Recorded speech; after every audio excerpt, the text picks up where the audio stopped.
¿Cuál es el género más perturbador del cine? Para muchos, la respuesta es el terror corporal. Da náuseas pensar que somos paquetes andantes de carne a la espera de que un virus nos corrompa. Si el cuerpo alberga algo en su interior, ¿hay algo más horrible que eso? Todo lo que reprimimos y en lo que no queremos pensar. Imagínate que sale.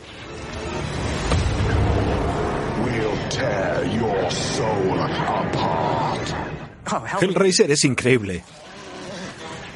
Es maravillosa y exquisita. Es el terror de estar vivos y de tener un cuerpo. El terror a las personas, al mundo natural y al sobrenatural.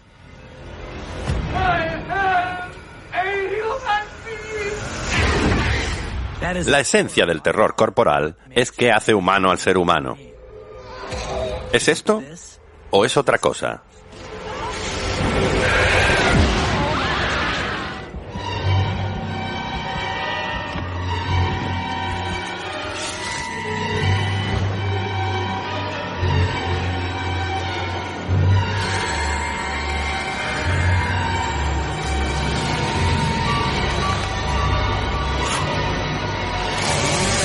Eli Roth, la historia del terror. Terror corporal. Todos tenemos cuerpo. Unos son jóvenes y fuertes. Otros cárceles decadentes. No cuesta mucho pasar de un estado al otro. Algo de tiempo, una enfermedad, una desgracia, y podríamos sufrir el terror corporal. Pero algunas personas hallan una emoción especial en explorar los terrores de la carne y las sensaciones extremas. Personas como Clive Barker, director y guionista del clásico pionero del terror psicosexual, Hellraiser, los que traen el infierno. We have such sights to show you. Hellraiser comienza cuando Frank, en busca de emociones, abre un portal a una dimensión de placer y de dolor.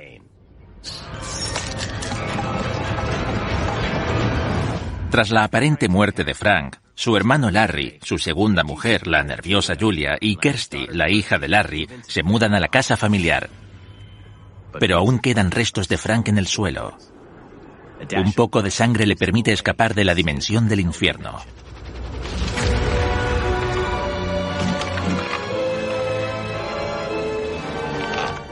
Algo que me encanta de la película es la transformación de la nada a esa forma humana. Poco a poco ves más cuerpo. Al principio es una labor sensacional de títeres. Luego se convierte en un actor con músculos fibrosos y sangrientos.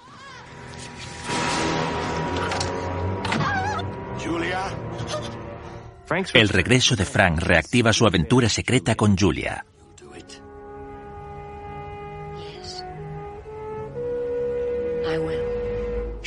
Ella empieza a llevar hombres al desván para que Frank se beba su sangre.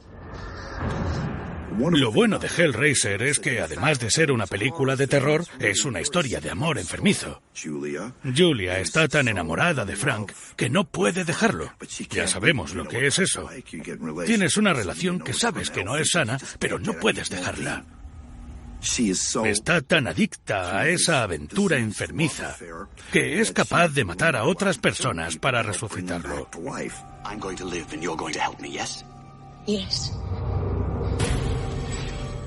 En un robo definitivo de identidad, Frank mata a su hermano y se pone su piel. Pero sus planes se ven alterados por su ingeniosa sobrina.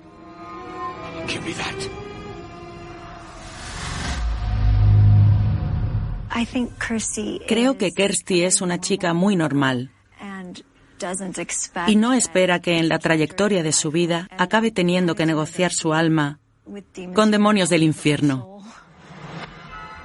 Kirsty abre la caja rompecabezas de Frank. convocando sin querer a las estrellas de Hellraiser. Los cenobitas. Señores transdimensionales del placer y del dolor.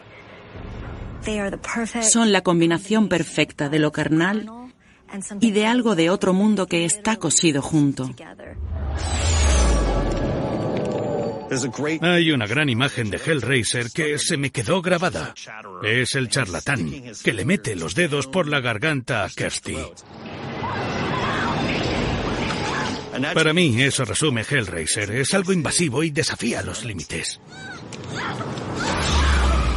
Las imágenes sadomasoquistas de Hellraiser fueron muy inusuales para la época. El aspecto único de los cenobitas, cuero negro ajustado y modificaciones corporales extremas, se inspiró en la cultura sadomaso. Clive Barker popularizó su estilo erótico siniestro. Clive Barker es algo así como el maestro de la sexualidad en el terror. Clive es abiertamente gay y mucho de su material proviene de esa perspectiva. Pero no se trata de una preferencia sexual. Se trata de cuestiones de género. Se trata de la amenaza de lo que representa el género de cada uno. Nos muestra partes de nosotros que no sabíamos que existieran. Y como no emite ningún juicio moral, todo es legítimo. Con la ayuda de los cenobitas, Kirsty se venga de Frank de forma sangrienta. Los cenobitas son imparciales. No creo que Clive los escribiera como buenos o malos. Conceden lo que les piden. Explorers in the further regions of experience, demons to some, angels to others. Por tanto, en Hellraiser, ¿qué es el monstruo? ¿Qué es la amenaza? La amenaza es la obsesión, mucho más que los demonios. Vas con los demonios cuando no superas tu obsesión, tu fijación por la caja rompecabezas, cuando has rechazado tu vida y te has entregado a esa fijación enfermiza.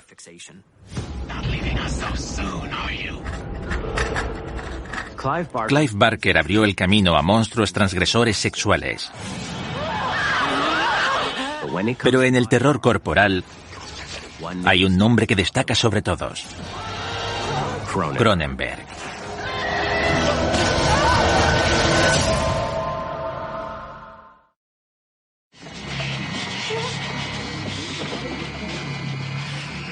Digan las palabras terror corporal y es fácil que piensen en una película de David Cronenberg.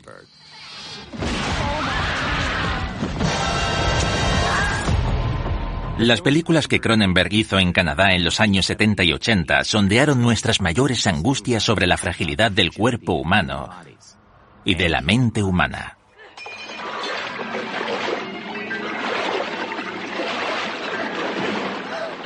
Cronenberg nunca pretendió impresionar únicamente. Sus primeros filmes eran agudas críticas de la sociedad. La más incisiva de ellas se encuentra en Videodrome.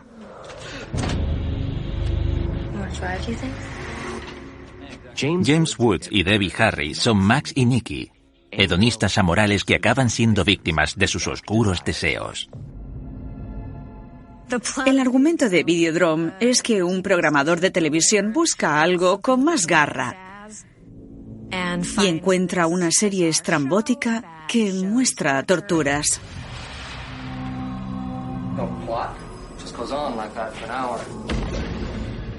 Torture, murder, mutilation, perverts only.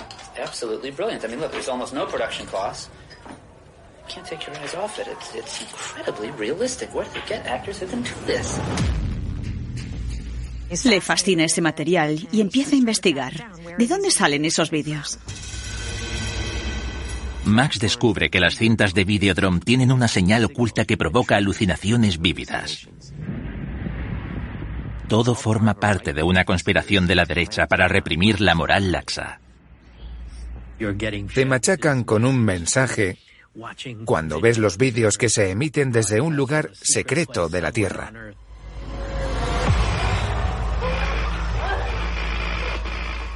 A todos nos atrae ver algo que seguramente no deberíamos ver. Y nos atormenta en cierto modo, pero no sabemos por qué no deberíamos verlo. God, I can't believe it. I'll turn it off. No, it's okay. I can take it. Sin duda, empieza una desintegración de la mente y del cuerpo. La televisión empieza a apoderarse de él y tiene, digámoslo claro, una vagina en el pecho. La cinta entra en él o en la televisión, ambas cosas. Todo resulta muy personal, realmente. James Woods sacando el arma. Esa imagen de él sacándose la pistola de la barriga. Disparas balines de carne de una pistola de carne pegada al brazo. Pero, ¿sucede de verdad o sucede por lo que te han metido en la cabeza al ver la televisión?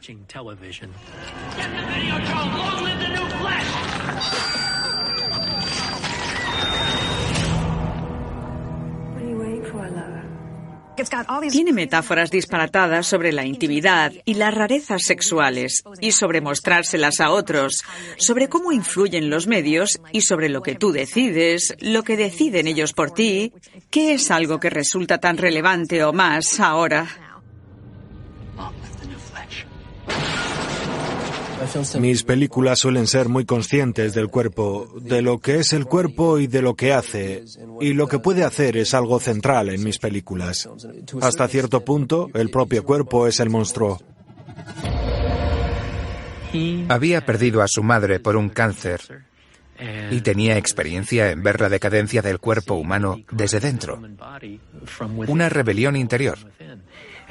Y gran parte de su trabajo es sobre un cuerpo en rebelión, cambiando, volviéndose escéptico y casi maligno.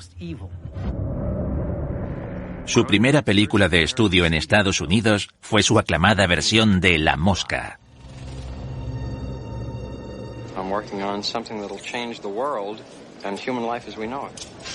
Seth Brundle, interpretado de forma memorable por Jeff Goldblum, ha inventado un teletransportador.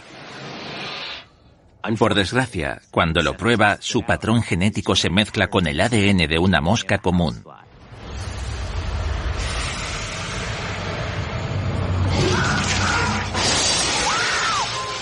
Seth se va transformando lentamente en un híbrido de hombre e insecto ante el horror de su novia, interpretada por Geena Davis. Se va convirtiendo en una mosca. Ella le quiere con locura. Observa el cambio y no puede hacer nada para detenerlo. Él tampoco, solo que él no quiere detenerlo porque cree que le está mejorando. Y al principio así es.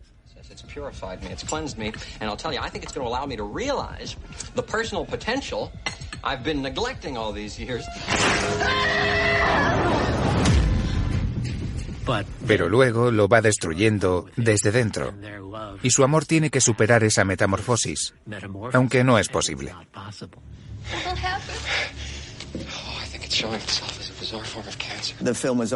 Siempre se consideró una metáfora del SIDA. Se rodó durante el punto álgido de la epidemia, pero Cronenberg consideraba que la película era más una metáfora sobre el proceso de envejecimiento y sobre cómo se acelera en ese personaje. El terror corporal es una meditación sobre la naturaleza transitoria de la forma humana. Todos envejecemos, todos decaemos. Ese es el verdadero terror de la gente.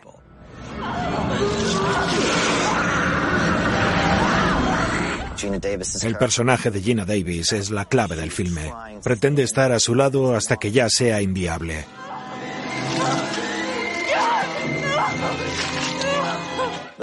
Pero al final debe apretar el gatillo.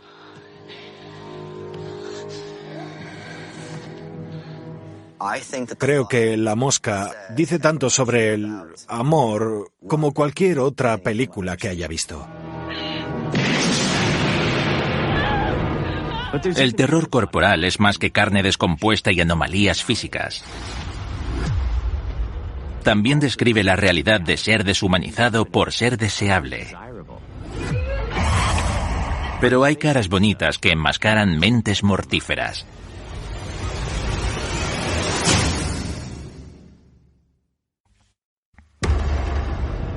Al hablar de terror corporal, solemos pensar en enfermedad y en deformidad.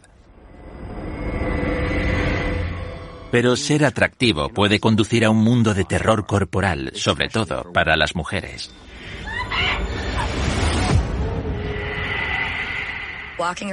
Ir por ahí con un cuerpo femenino es aterrador.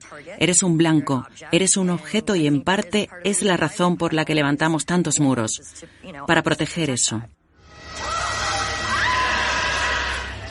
La belleza puede convertirte en objetivo de depredadores. Al igual que una superficie perfecta puede ocultar algo perverso.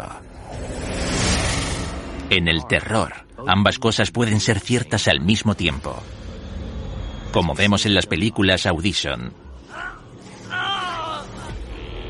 y en Under the Skin. En Under the Skin vemos a un súcubo alienígena cuya misión es cazar hombres para usarlos como alimento para su pueblo.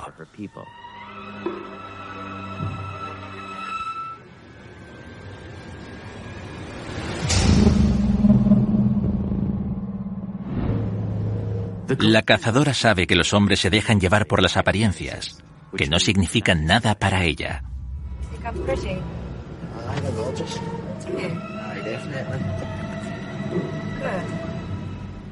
Cuando conquista a un hombre que sufre neurofibromatosis, la enfermedad del hombre elefante, puede atraparlo sin esfuerzo.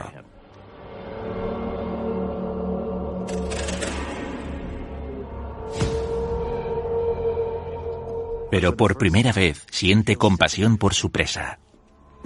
A todos nos encanta el asesino que se debate con la ejecución de su propósito porque se enamora de la víctima. Y eso es en esencia lo que sucede en Under the Skin. Se enamora lentamente de la humanidad y de las complejidades del ser humano.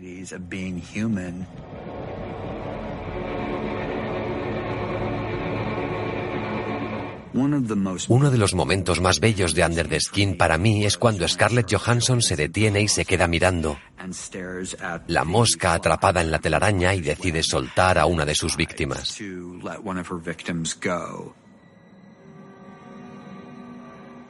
Y esa es la cascada que hace que todo se desmorone y la lleva a su final. La cazadora abandona la misión e intenta disfrutar de su cuerpo humano, pero está condenada al fracaso.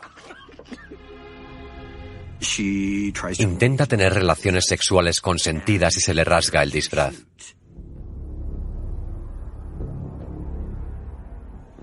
El hecho de que el pene humano le haya roto el disfraz de piel humana, porque no está destinada a la penetración,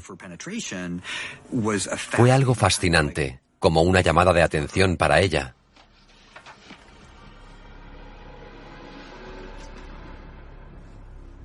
No es tu cuerpo y te has convencido de que sí lo es.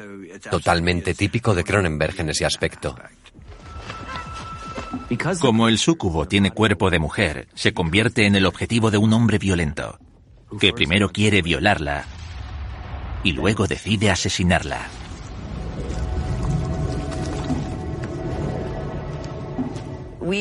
A través del terror vemos lo que solemos pasar por alto y fingir que no sucede. El terror de lo que puede hacer nuestro cuerpo, de lo que pueden hacer otras personas. El sexismo que aguantamos a diario es lo que afrontamos todos los días. Es cómo reaccionas a ello, si dejas que te moleste o no, y casi siempre dejas que te resbale. Estamos muy acostumbradas a cómo nos tratan en general.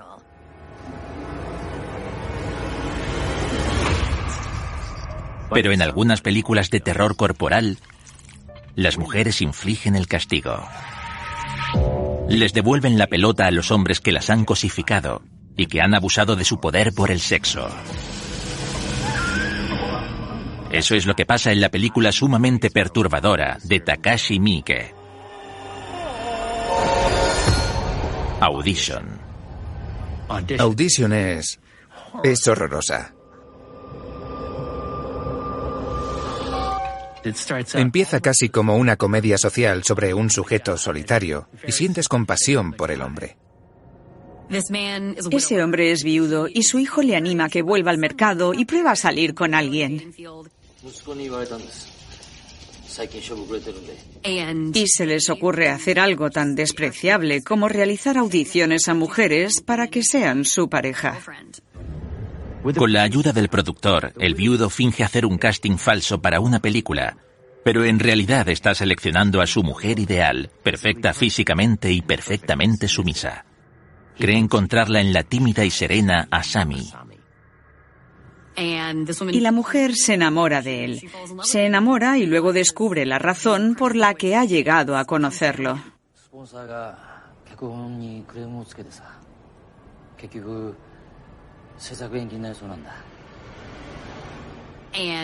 Y al tratarse de una mujer inestable y de una película de terror, su respuesta al saberlo es vengarse de una forma particular y muy innovadora del hombre que la ha engañado.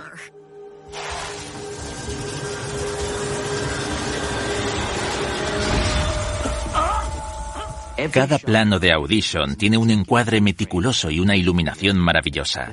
La perfección de la película te hipnotiza. Y por eso, cuando Asami utiliza las agujas y el cable, aún resulta más estremecedor.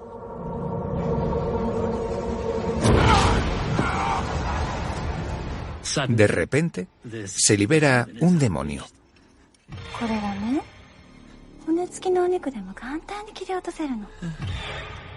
Lo del cable es asombroso.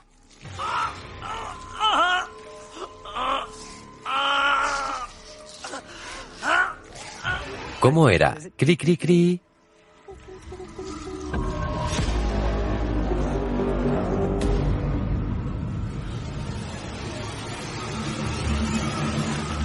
Es una película inquietante. Alguien que era un buen hombre abusa de su poder una vez, pero paga por todas las veces que se lo han hecho a la mujer en el pasado.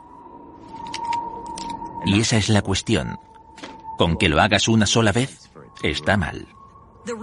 La reacción de ella con ese hombre es desproporcionada, pero en el contexto de una película de terror es justamente lo que él se ha buscado. Las películas de terror corporal nos quitan la máscara y nos muestran tal y como somos. Y a veces lo que tenemos en el interior no es bonito.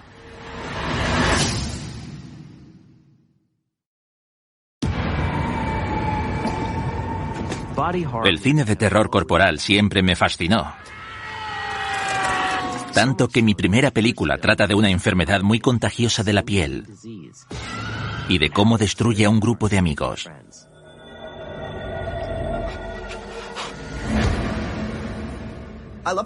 Me encanta cómo se inspira Cabin Fever en el cine de terror clásico y gore.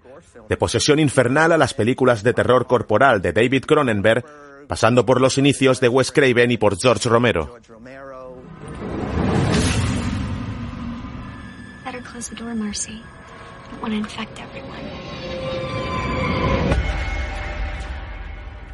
Con Cabin Fever no sabíamos qué iba a pasar. Nunca había leído un guión así. En aquella época los guiones para gente de nuestra edad no tenían ese nivel de gore. No tenían tanta valentía y autenticidad y no traspasaban tanto los límites.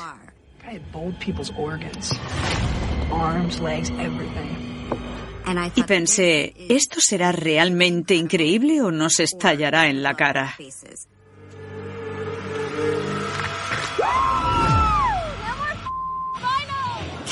Cabin Fever trata de 5 amigos que se van de vacaciones al bosque, a una cabaña, y todos ellos contraen una infección bacteriana que se come la carne.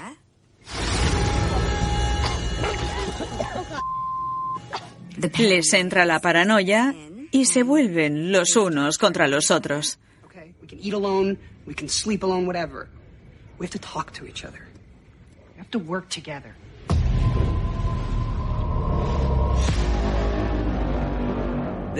El tono es muy extraño y se trata sobre todo del nivel de saturación de violencia, de gore. Es su intensidad. Todo es tan intenso que saltas y luego ríes porque lo que sucede es absurdo. Queman a un hombre. Un perro les ataca de repente. No te da un respiro y eso es lo divertido de ver la película. Oh, that guy asked for our help. We lit him on fire. Mi personaje, Paul, es una persona muy egoísta. Solo se preocupa por él y el karma vuelve para pasarle factura. para pasarles factura a todos. Los efectos especiales los hizo KNB de Los Ángeles y en el plató estaba Garrett Himmel, un maquillador fantástico con gran habilidad para improvisar con lo que teníamos. Y cuando Garrett trabajó en la cara de Jordan e hizo aquel cráneo legendario, fue increíble. Nunca me habían puesto prótesis de maquillaje. Es un arte asombroso. Colocarlo llevaba de 2 a 4 horas, diría yo. Y retirarlo era un proceso lento porque debían reutilizar el material. Y si te lo arrancaban sin más, se llevaban la piel también y te quedaba una cara como la mía en Cabin Fever. Fue impactante de verdad verme así. Nos avisaron de antemano porque no queríamos que Jordan se sintiera fatal. Por lo horrible que estaba. Porque la reacción inmediata al verla aparecer era ¡ay, por Dios!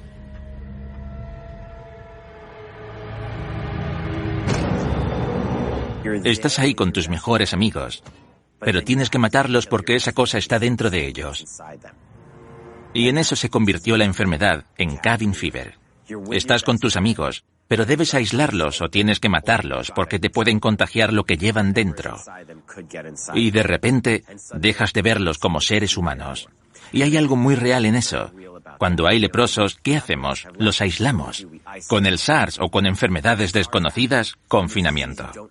¿La gente quiere salir? Lástima. Epidemia, control de la población. Que no se propague. Hay algo que da verdadero miedo en eso.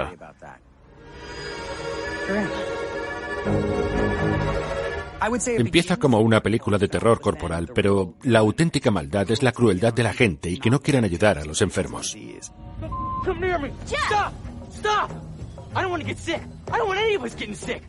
Las películas de terror dejan la sensación de temor por el mundo. Y me parece sano explorar eso. Y cuanto más te despierte la película a la reacción de rechazar algo así en tu vida, pues mejor, porque no deberíamos querer esas cosas. Porque la violencia es horrible y si la afrontamos de modo que nos haga apartar la mirada, eso es algo sano. Es un buen ejercicio de la imaginación. La paranoia fue la amenaza de Cabin Fever. Pero a veces van de verdad a por ti. Sobre todo si formas parte del retorcido mundo de Society.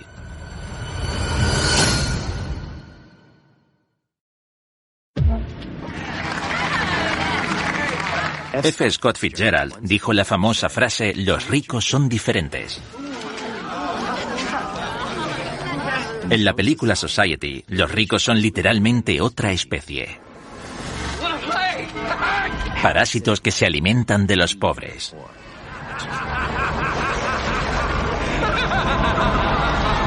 Society de Brian Yuzna es una de mis películas favoritas de este género. Los efectos especiales de Screaming Mad George son incomparables.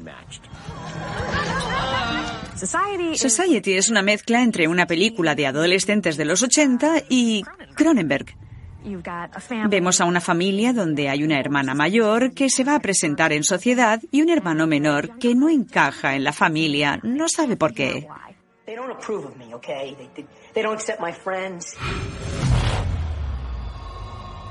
Y cada vez queda más claro que él no forma parte de la familia.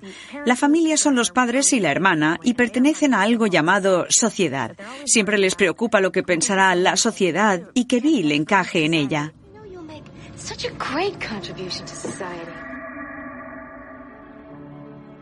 Nunca había visto una película de terror cuya iconografía se basara en la clase social.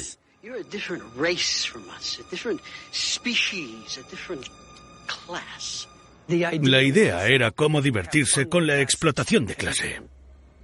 El héroe adolescente y paranoico de la película, Billy, descubre que sus amigos y él son los peones de un siniestro complot.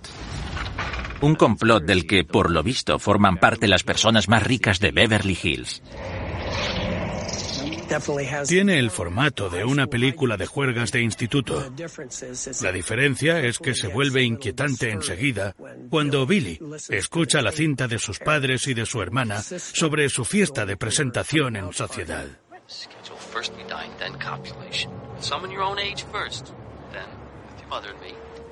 De repente, las juergas de instituto derivan en otra cosa.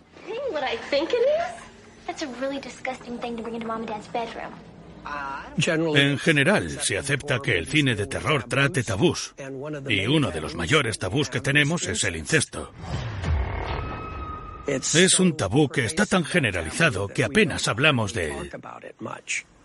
Es la base de muchas películas de terror de forma implícita, no explícita. En Society lo hacemos más explícito.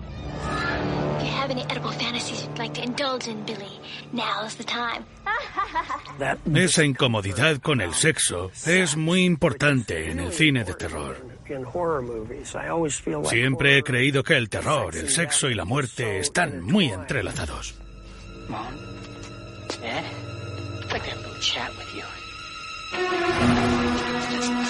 Descubrimos que Billy fue adoptado por la única razón de ampliar el acervo genético de la sociedad. I do love the smell of the hunt and the taste of the shunt. Lo sacrificarán en un acto llamado transformación, donde la sociedad muestra su verdadera cara y las demás partes del cuerpo.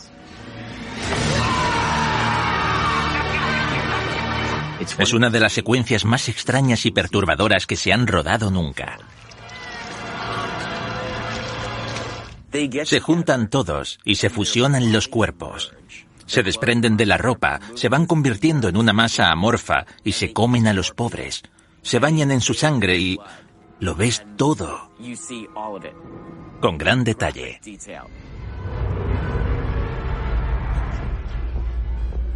Era la primera vez que conseguía dirigir y me dije, ¿qué no he visto que me gustaría ver? Me imaginé a unas personas en una habitación y sus cuerpos fusionándose. La idea de un gran final orgiástico. Vi los 10 mandamientos de niño y me impresionó de verdad. Porque, para empezar, es muy mágica. Es como una película de terror. El mar se convierte en sangre. Los bastones se convierten en serpientes. Hay una niebla verde que mata a los niños. Pero al final hay una gran orgía, cuando adoran al becerro de oro. Eso me influyó sin duda.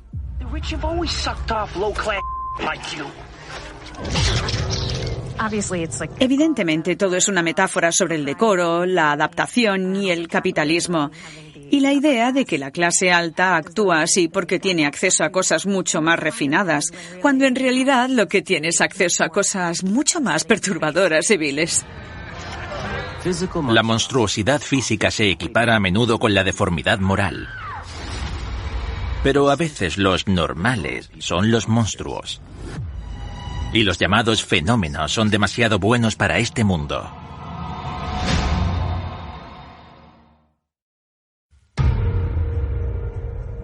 El terror corporal se aprovecha de una parte oscura de la psicología. Nuestro malestar ante las diferencias físicas que se salen de la norma. Tienen su origen en las barracas de circo de los siglos XIX y principios del XX, donde personas con defectos de nacimiento, llamados fenómenos, eran expuestos para la diversión del público. Todd Browning, director de Drácula, trabajó en esas barracas de joven. Convirtió su fascinación por esas personas en una de las películas de terror más famosas de todos los tiempos, La Parada de los Monstruos.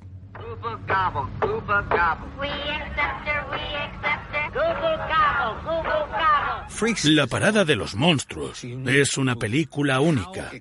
¿Cómo se hizo? Bajo los auspicios de la MGM en los años 30. Nunca lo entenderé.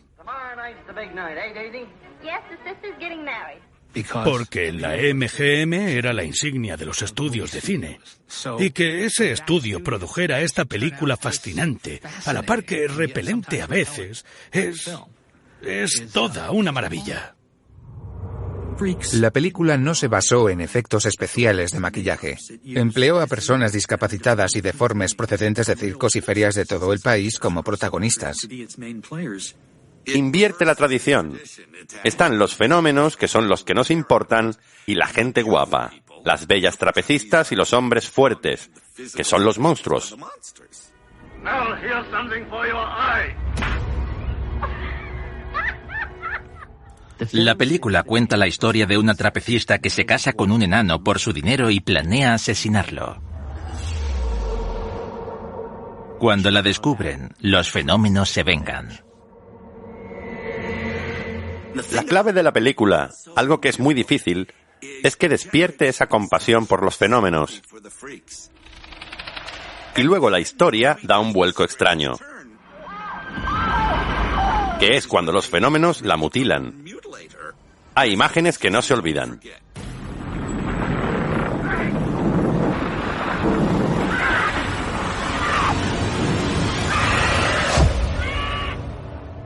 Fue atacada por la crítica y esquivada por el público. Estuvo prohibida en muchos países durante décadas.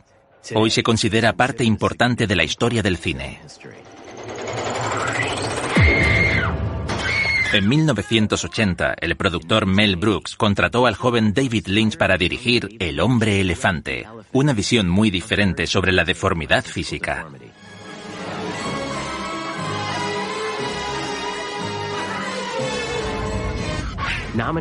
Nominada a 8 premios Oscar, la película cuenta la verdadera historia de John Merrick, que pasa de una barraca de circo a codearse con la aristocracia inglesa.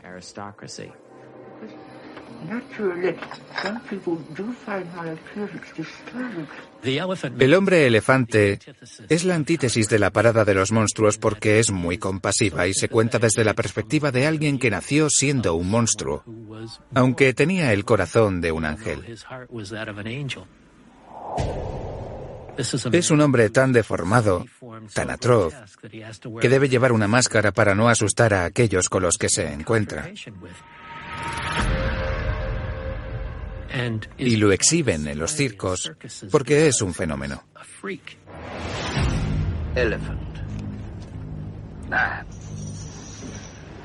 Lynch emplea un estilo naturalista que refleja la brutalidad de la vida en la Inglaterra victoriana.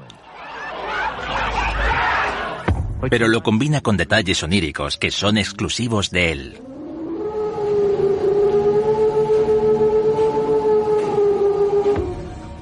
La película en blanco y negro resplandece mediante el empleo de planos con la técnica del claroscuro.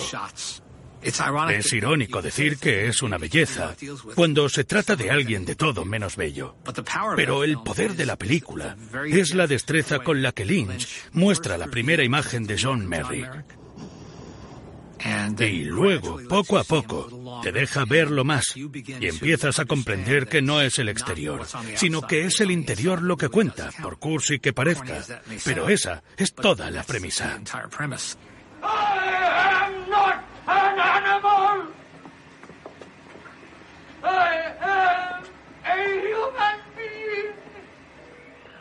El lema de la película en el cartel, no soy un animal, soy un ser humano, es la esencia del terror corporal. ¿Qué hace humano al ser humano? ¿Es esto o es otra cosa? ¿Es algo que está debajo?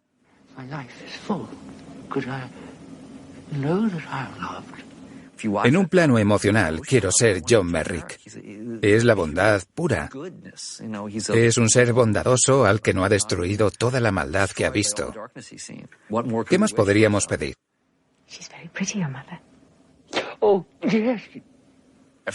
Un amigo la vio en el cine y me contó que en una escena el hombre elefante habla con la cantante. Es una escena enternecedora. Ella le mira como a un ser humano y le dice: encantada de conocerte. Es un momento de paz. Y un tío en el cine soltó: mátala, hombre elefante. Es una peli de monstruos, ¿no? ¿Cuándo empieza a matar el hombre elefante? A veces nauseabundas, a menudo perturbadoras, pero siempre poderosas. Las películas de terror corporal nos hacen cuestionarnos los prejuicios ante las diferencias físicas. La actitud ante el sexo y el género. El miedo a la enfermedad y al contagio. ¿Y cuánto determina quiénes somos nuestro aspecto? nos confrontan con la belleza y con el terror de ser humanos.